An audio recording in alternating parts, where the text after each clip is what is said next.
FM Sunrise. I previewed our special guest in the studio this morning. We're having a sit down with the Member of Parliament for Nadowli, Kaleo. It's a constituency where we knew one individual for a very long time. But in the last two parliaments, the 8th and 9th, can I say with the blessings of the current speaker, he's serving the people of Nadowli, Kaleo in Parliament. The Honourable Anthony Mwinkaara, Sumah, occupies a number of membership in some committees in Parliament as well. He's on the Health Committee, Information and Communication, as well as a deputy ranking on the Human Rights Committee as well in Parliament, a new standing committee following the work done by the Speaker in reforming some of the standing orders and committees in the House. Honourable, thank you very much for joining us in the studio this morning. Good morning. Good morning. I trust that you're doing well. You walked in quite brightly into the studio as well. Thank you. I'm doing well, and I'm glad to be here. And how are the people of Nadowli, Kaleo doing? You've been with them? Yeah, for the past 3 weeks. I've only been in Accra for just a week now. For just a week? Yeah. And how are they faring as well? I'm sure they're listening to you. And what was the interaction like when you went back? Because the break was longer than expected, because you should have been back somewhere last week as a house. Yeah. So I had to do a few activities and a few engagements, then some radio programs also. So I got to speak to them on the ground, and then I had them also speak to me to do radio. 3 radio programs were held, and then in the constituency, so I got to hear from them. I think everything is fine. We are in the farming season, most of them doing harvesting now. I was initially on an engagement that we usually call thank you tour, but I had to break off because of the farming season. You know, we have just one farming season. All right. So at that time, everybody's concentrated on the farm, so I had to break off. Probably after harvesting, I'll get back to continue with the engagement. With the farmers. And when you walked in, I was just rounding up conversations with two of my guests over the phone lines, having to do with the former Finance Minister Ken Ofori-Atta and this entire extradition effort, which has been kick-started by the Office of the Special Prosecutor. It looks like there's been some stalling in the lead up to whether or not Ms. Ofori-Atta returns into the country. You've listened into the conversations, the responses and the likes. As a member of Parliament, what have you made of it? Because oral is a big subject matter for your government, and many are looking forward to a number of these former appointees answering questions. One of such is Ms. Ofori-Atta. Thank you. From where I sit, I think that justice should be served, and then it should be served speedily. I think that it's a little unfortunate for this matter to come up in the public space, because I think that these two state institutions should have been able to work out this matter without it coming into public space the way it is. I also think that we should be quick in then serving justice, particularly to Ken Ofori-Atta, a former minister. If he's not culpable, then he can be allowed his space. But I think that all said and done, we are building a consensus.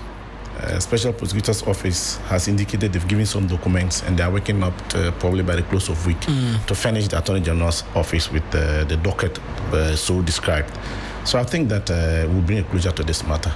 By close of week today, you suspect. Yeah, but oral is a big subject. And it's not only a big thing for the NDC or the majority. Ghanaians want accountability. I think that some things haven't gone right in the past years, and then an oral has been the basis, has set up a platform to bring out some of these things. But you know that through oral, you can't accuse somebody. We first have to take them through the due process. So we are all, we want the due process to be quick enough so that we can set these matters to rest. So I think that every effort to speed up activities in either prosecution or investigating issues that have come out through oral should be speeded up. Yeah, because your people say it's slow. Every day when we open the phone lines, the Attorney General is one of the ministers under pressure the most. For you in Parliament and constituting the majority as well, what is your position on it? Do you think he's been slow? I think that the wheels of justice grind slowly, you know that. And then and trying to have closure to these masses, we should be also careful not to infringe on the rights of the individuals. But I think that there should be room for improvement. This thing should be quickened up. It can be quickened up. It can be quickened up. Yeah. And now that we're on it, and we're talking oral and the expectation of the NDC government on oral, let's talk Parliament as well, because the House is reconvening today this morning. Yeah. Actually, initially we got word it was going to be 2 p.m., but it looks like it will be this morning. After some weeks off, the expectation is quite a number of things on your hands in Parliament. Talk to us about resumption, the expectation, particularly of Ghanaians of the majority in Parliament. Sure. As you indicated, we were initially notified that we would be meeting at about 2 this afternoon, but the time has been changed to this morning at 10 a.m.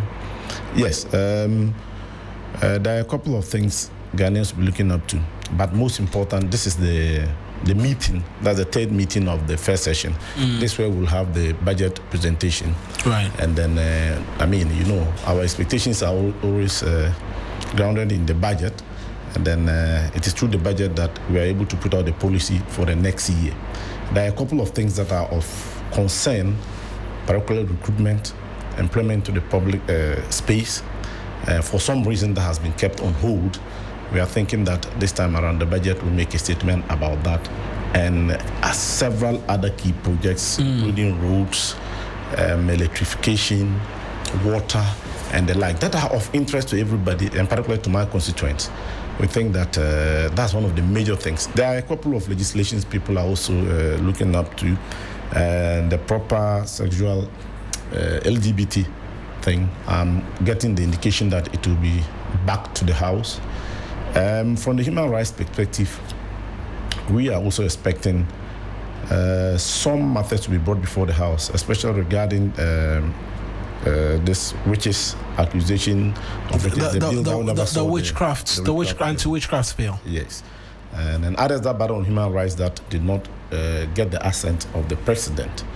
Those are some of the legislations we expect in the House. You've mentioned quite a number of things, some of which I actually have plans of asking you further questions on, starting from the proper human sexual rights and Ghanaian family values bill. But let's talk jobs and roads, because you mentioned the expectation is that the finance minister would cater for it. Recently, we've seen a clamor for jobs by supporters within the base. Have you suffered same? Constituents coming to you asking for jobs, and what has been your own contact with these support base and their demand for jobs? Greatly. I think I've had my share of, just like any other MP, particularly in the rural areas, of demands on us to help individuals acquire jobs. I think one key area that we had a problem with was the nurses. I have a good number of them in my constituency. I think that all has been right for now, with the clearance that has been granted to absorb the nurses that have been sitting at home. So one hurdle has been cleared. Then, for the payment of the teachers, that we also acquired clearance through the cabinet meeting that later got the finance minister to grant clearance for the jobs. Then, recruitment into the military is one area that I've been inundated with requests for support. Unfortunately, most of our support base that probably worked out for the party, and then with expectations that they would be recruited, but for the past how recruitments were done in just the past years, have been for want of a better word, crowded out because of the age restrictions that have been placed on them. So it's a challenge we are managing. Where do you stand on that age restriction? Because I see your chief whip came out and said, look, we need to review the age restriction. I stand with the communication minister as well, Sam George, came out and said same. You are just trying to change this so you fill the military with NDC supporters. That cannot be accurate. If that is the plan, even with the age restriction of 25, we'll still fill them with NDC supporters. So the logic doesn't flow. We are thinking that people who are able should be given the opportunity to participate in the recruitment process. And I don't think that somebody at age 30 is too old to participate in to work in the military. I don't think so. We have seen recruitments in this country before. We are not saying that we should compromise quality. But I think that what a 27-year-old person can do, a 30-year-old person may be able to do. But if you are going to describe the youthful population of this country, will you cut it off at 25? You will not. So the arguments that we want to increase the age limit so that we can put NDC people, if we are even taking age 15 to 20, and we want to place NDC party supporters in there, we will still do it. But that's not the case. We are just trying that we should, we are only arguing that it should be opened up. And there are best practices across the world. And I think that my chief did a good job. He pulled out data from across the world, and then he made the case that we should expand it. What is acceptable age limits for you who are making the call within our security architecture? Well, I'm as an individual, well, I think that anywhere between 25 to 35 will do. 25 to 35. Yes. That should be so between 18 to 35 now, because now sure. It stands at 18 to 25, and so between 18 to 35. 35, yes, should do. And for many who continue to, they say, what significant difference will that make? Because there was a time age, there was an age limit which you were supposed to have been able to enter into the military. You've not been able to do that. So the military, people. We have grown with how the military works. It is not everything that is combative. You get it? It's not everything that is combative. We have intelligence. I mean, there are several other areas in the military. So to limit it to 25 or 27, I think that is not appropriate, to be honest with you. It is not everything that is combative. You have, and we even have the other professionals that get it. What would impede an engineer from working for the military that is 30 years or 32 years? Or a medical person from working for the military that is 30 to 35 years? Adequately, the person still has over 25 years that he can serve actively in the military before going on retirement. So these age limits should be reviewed. Yes, that's my position. We're staying on the subject of jobs and the likes, and you've made some statement on the floor of the House in the past, speaking to roads amongst many other things. The big push is in. Is your constituency enjoying anything in terms of that package which the government has promised? Because roads are an important aspect in your constituency as well. Perfect. But regarding the big push, I think it's major infrastructure project. That is particularly what I can talk to is between Wenchi and then Bole Bamboy, Bole Sola Tuwa. That road has deteriorated badly, so badly, and that was what got me to speak in the House about the nature of the road. As we speak, though that does not fall within my constituency, that's one of the major concerns of my constituents, because we all use that road down south. So right from, back to Hamele, the border there, all up to Sola, we all use that road. And the state probably can only compare the nature of the road now to probably some 40, 50 years ago. And now we are even pushing that. The aspects of the road that is so terrible should be scarified. They should clear the remaining bitumen on it. Because it makes it. I was on that stretch about a month ago. It's a very difficult. Really terrible. It's very terrible. The accidents. I don't know how to describe it. I think it's one area that should be of great focus to the road minister. And I think he has gone on it. On about 3 occasions, he has committed to us that they are going to work on that road. And I want to make an appeal again that, look, we should give some priority attention to that road. If we cannot immediately start the construction, then we should do something to deal with the challenge for now, so that people can easily come to. It used to take me an average of 9 to 10 hours to come from a constituency to Accra. That is using a Land Cruiser. Now probably I may do 16 to 18, and for the bus it can do 24 hours plus to come just from Wa. And in some cases, when they get to Sola, they cannot continue. They have to go back to Damango. and then come through Kintampo. So they're using about 24 hours.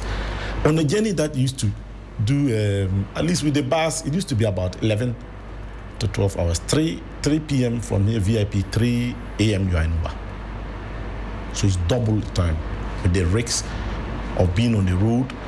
I mean, I think that we need to do something. We need to do something. Though it's not in my, but I have my share of terrible roads. I have quite a number of streams running through the constituency, and then it's been a challenge. Quite recently, there was a viral video of a nurse trying to go to a health center to work, and had to be assisted by the community through the stream. She was carried. And in your constituency? In my constituency. It caused some sort of national attention, and that stream has always been there. What we need to get that fixed is that we need a steel bridge. I know it connects Nadowli, which is the capital, to Nato, Yili, Kontale. I mean, a large portion to the right wing of the constituency. That's eastwards from Nadowli. So that part is always cut off. And you just have the health facility. So people are not able to access the capital. And if you cannot access the capital, you know the implications. The hospitals in the capital, all the directories are in the capital, the markets and everything. So they are cut off. And it will stay this way until the lean season, when it gets better and they can go through. It's the same thing with Lumpuru in between Samatigu and Nyembale. We have made efforts anyway. We went close to closing a deal to have that done with the last government. But it didn't work out. The funding didn't work out. And a couple of them, but we were able to secure 2 bridges. One is done around Kuri, then they're working around to see whether we can do the Paranya one. It's important to mention these infrastructural challenges because under the previous administration, one of the many things I recall was a difficulty in the release of District Assembly Common Fund. Primarily, one of the many things which can be used to shore up development in these respective constituencies and districts as well. Under this administration, we see prompt releases and a clear designation in terms of roles as to where each amount is or how the fund should be drawn down and in which areas it should go to. Have you been in conversation with the district chief executive?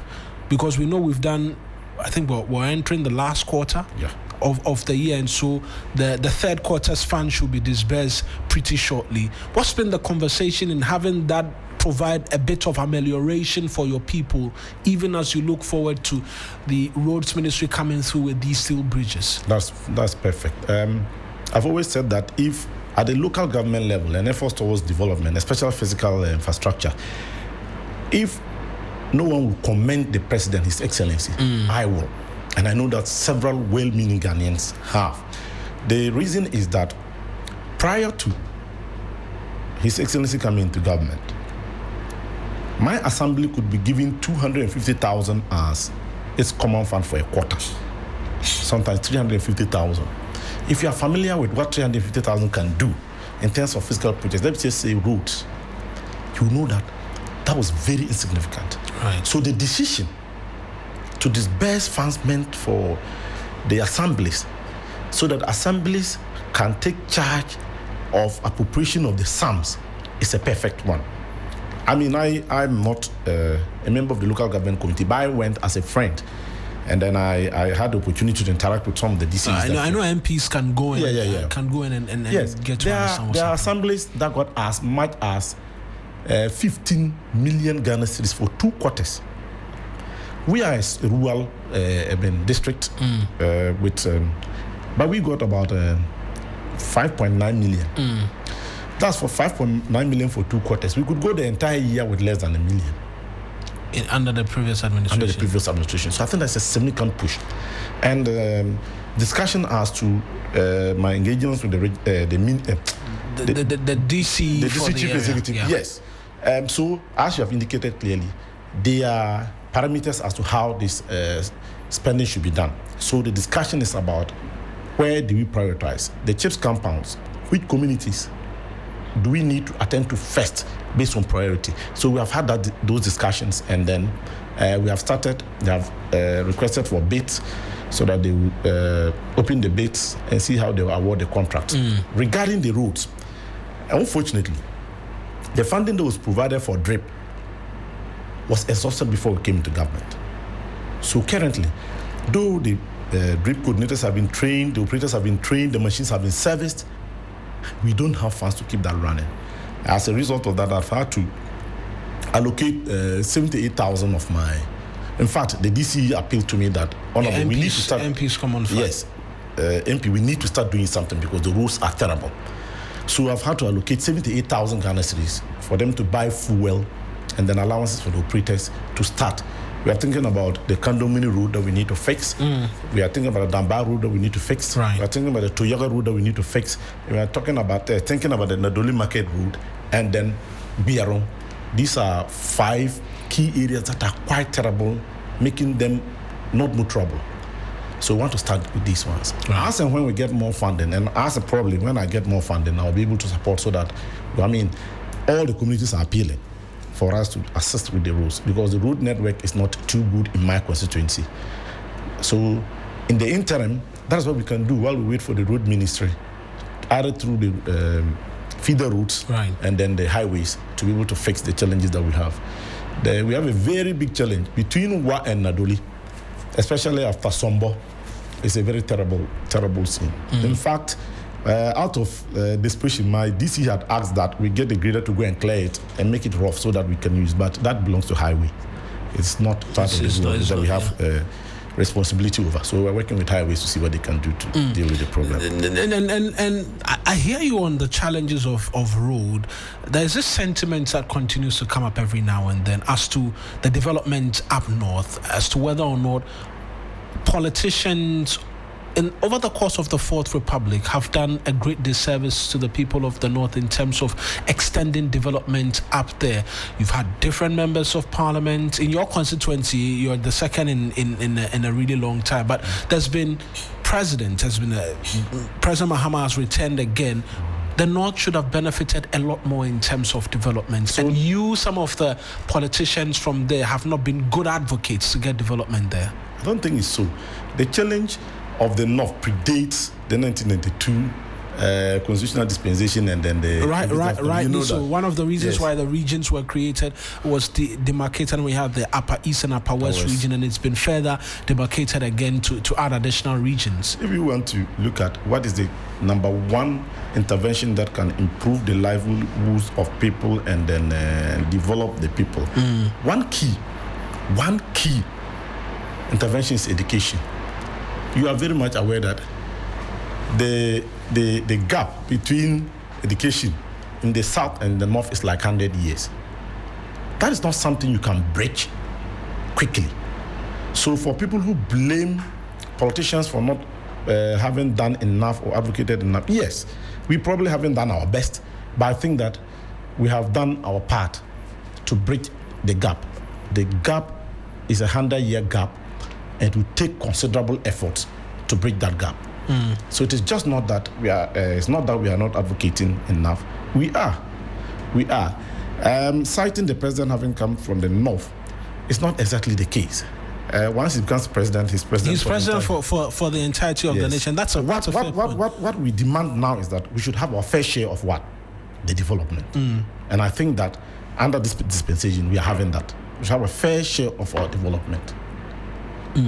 I'm on our live stream and I see a number of people who are watching from your constituency. This one from Wilfred Suchidong says he's watching live from Charekpong in the Nadowli Kaleo district and says greetings to you. You're his hard-working and humble member of parliament. Another says he's watching live from DBI. Hammer harder on the roads, and the roads are of critical importance to the people there as well. And you mentioned that you're awaiting your fair share even as you continue lobbying the roads minister to bring a lot more in terms of road to the constituency. Yes. Right. Let's switch to Parliament and the work that the Human Rights Committee is expected to do.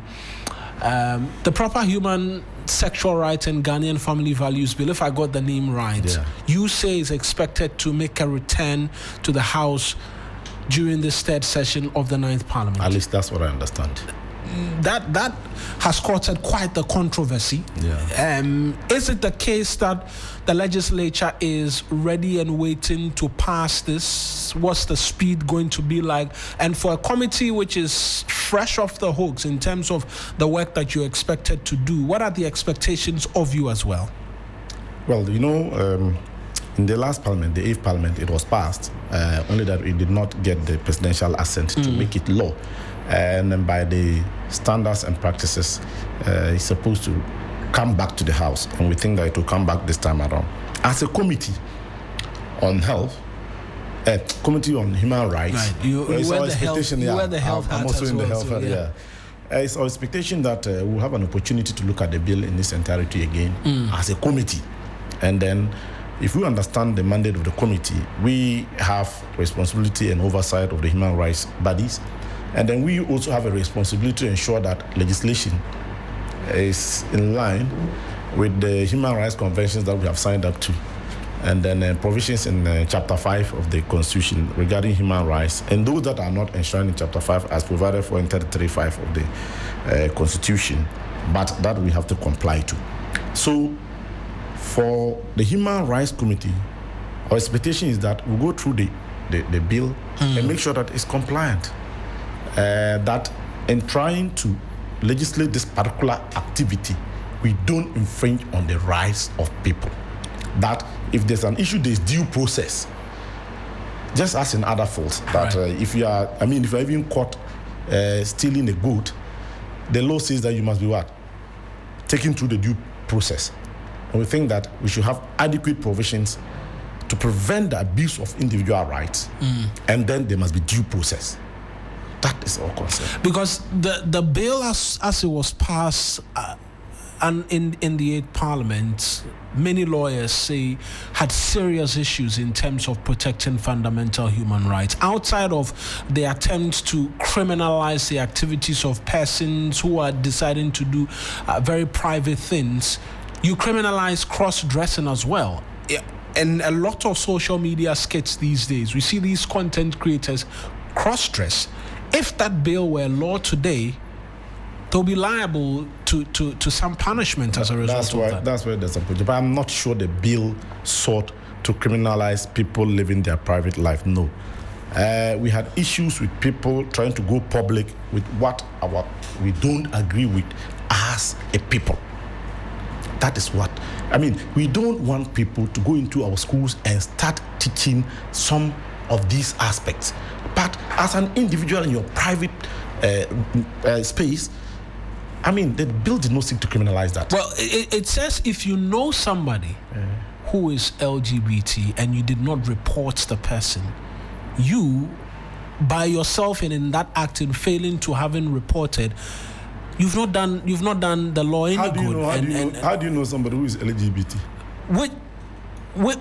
Which is one of the many things that people said. It will have people accusing others wrongly. If you don't like somebody, you can just report to the nearest police station. We have an opportunity for the bill to come back to the Human Rights Committee, and we'll look at it in its entirety and recommend to the Speaker what to do.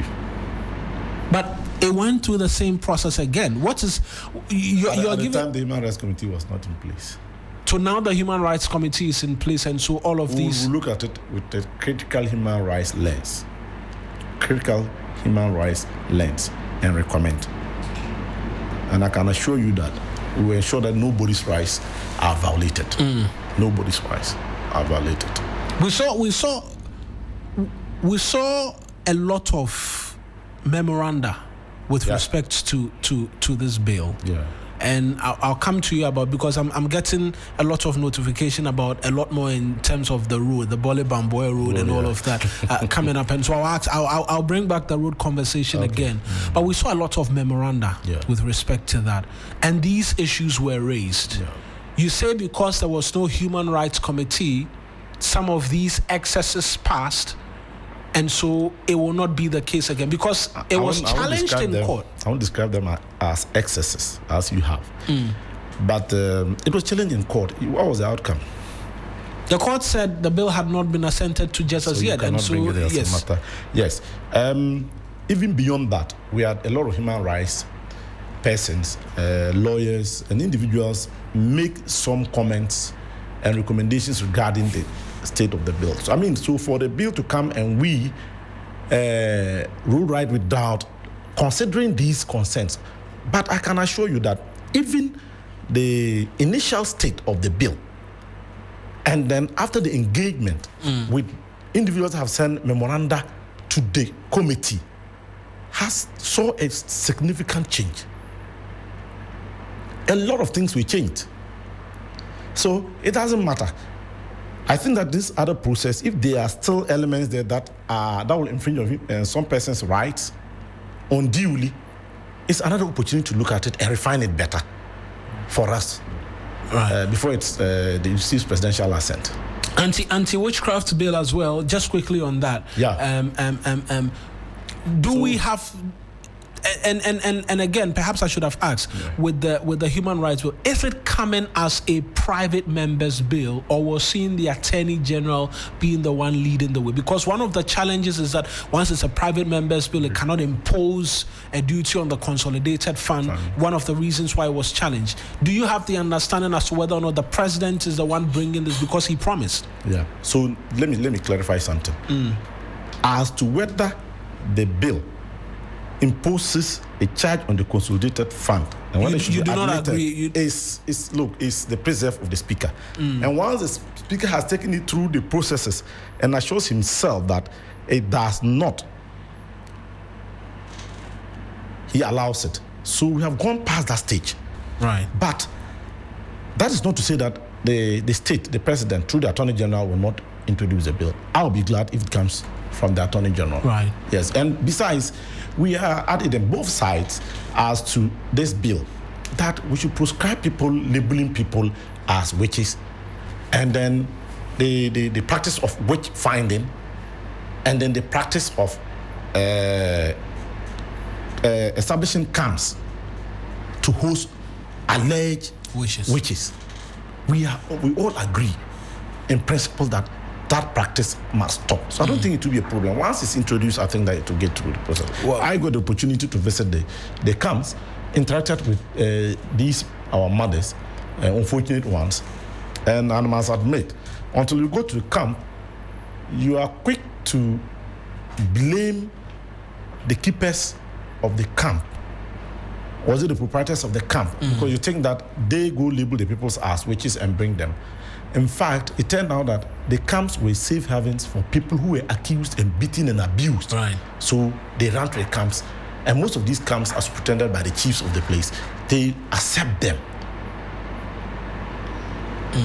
So that's the difference. The camps are not, the proprietors of the camp are not people who go labeling the people as witches. They rather provide a safe haven for them. And they agree with us that once we stop the practice of finding witches, they will not come to the camp. Right. Then we should find a way of reintegrating, because the reintegration process is going on, but we need to refine the process so that people can reintegrate into their communities. For those who cannot go back to their initial communities, so they can reintegrate in the communities where the camps are found. Right. And I've seen clear examples of that. Yeah. I'm still going through Facebook. Quite a number of people. As Sumah Albert says he's watching you live from Sirikpe, and that Sirikpe, and that God should bless you. Dope Dowd says, Honorable, please harder. Education indeed is the key. This one says he's watching from Charekpong. I think I've mentioned that already.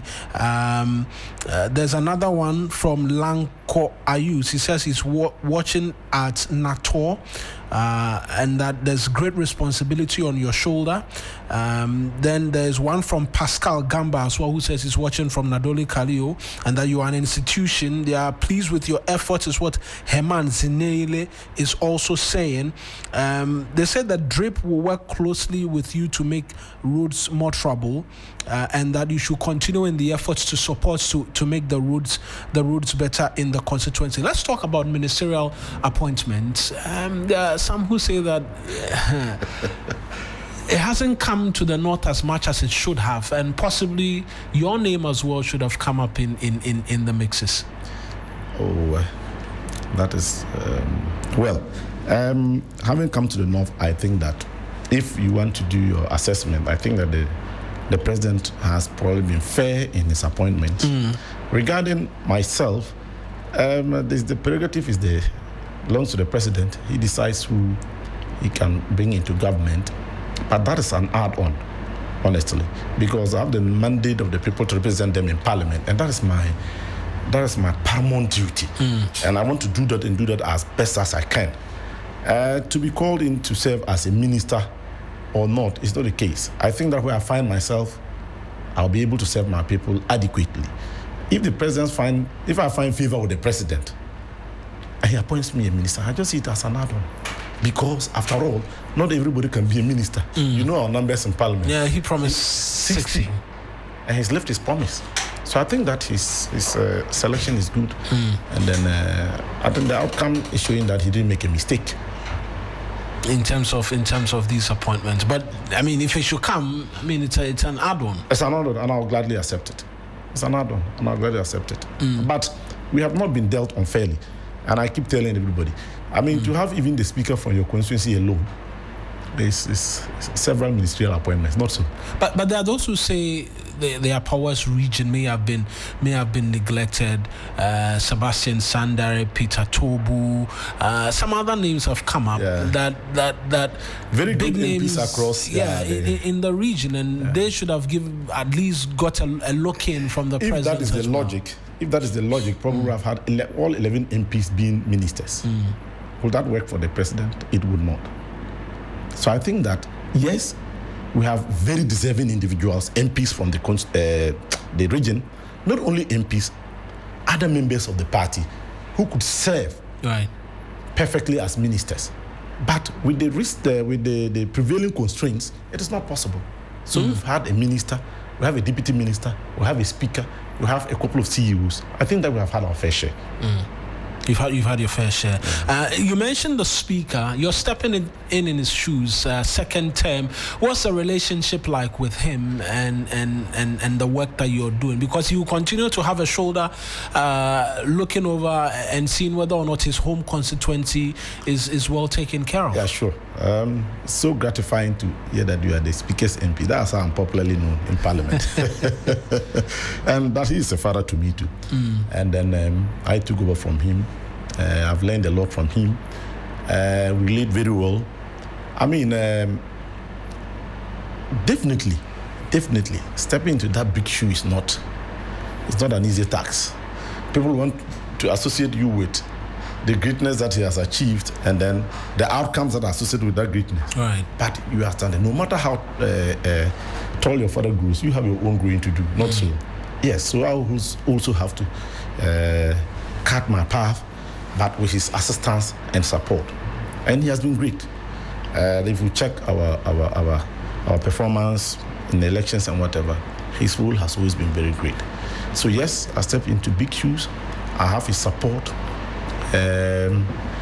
He's doing his part again, though now not just the MP speaker for Nadowli Kaleo, but the entire place. But he's playing his role in the development matrices of the place and pulling a couple of projects and whatever to the constituency. So great, yeah.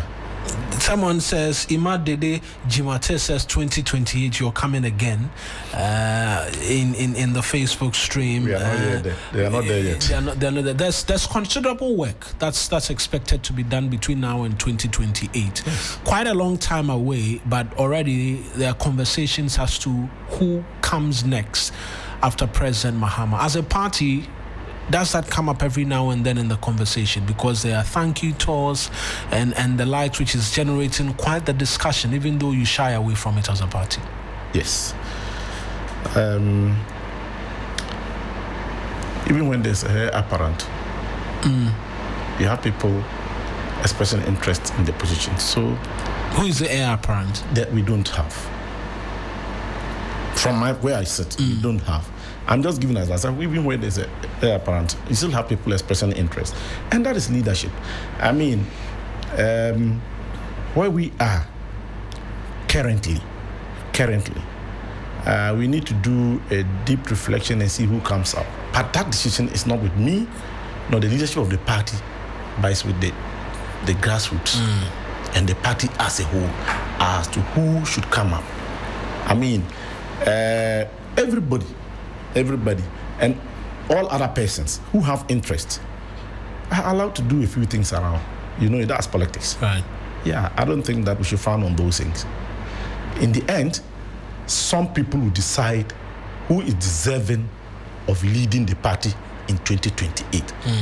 Frankly, if you seek my view, I think that we should concentrate on governing for now. Let's deliver on our pledge and promises to the people. And after that, whoever comes out to lead the party, it will be a done deal. Right. You get it? But if in the very early days, first 9 months, there are already conversations as to that. Yeah, it is not good for the party and it's not good for the country, and that every well-meaning Ghanaian should farm on this activity. We should concentrate on governing because that is the mandate the Ghanaian people have given us. We will betraying them if it's all about internal party ranklings as to who to take over. It means that we are just interested in the positions and power. You see, but when you serve in the public service, you must first be guided by an inner conscience and principle. If not, it will all be about chasing power. And I think that we should reflect and give space for His Excellency to deliver, and that will retain power automatically in 2028. Honorable, I appreciate you joining us in studio this morning. Quite the comments coming through this morning here as you've joined us. The village boy from DBI says we call him the Kwame Nkrumah of Nadowli, Kaleo. This one from Prince Sabogu says great submissions. We are proud of you. He says he's a drip coordinator in the constituency. Lawrence Duma says he's watching live from Charekpong in the constituency. They are impressed with the conversation that you've had with us and that their regards to you as well. Abraham Barson says you've been fantastic. Sly BT says the constituency is too large. It should be divided into or upgraded to a metropolitan assembly to facilitate development. As for the ministerial appointment, they are not happy that you attain the highest electoral performance, and we expect your name to be on the reshuffle. Your people say they want your name on the reshuffle. Well, Ben, I think that they have a genuine concern. I keep telling them that politics, in terms of appointments, it is just not electoral performance that matters. Right. Because definitely, if we're electoral performance that matters, what we got is not comparable with probably 90 to 95% of the MPs who contested. Because we got 81%. From 67 to 81%. So a massive improvement in the numbers, and so that is about the highest probably in whole of the north thereabout. Right. But that is not. There are a lot of matrices that come into place, so they have a genuine concern. But I think that should be to the back burner. Let's see how we go forward. The Honourable Anthony Mwinkaara Sumah is a Member of Parliament for Nadowli, Kaleo. Thank you very much, Honourable, for joining us and being a part of the conversation this morning. We look forward to having you come in a lot more often. I'm grateful. Thank you for the opportunity. Fantastic. Time now for jubilation.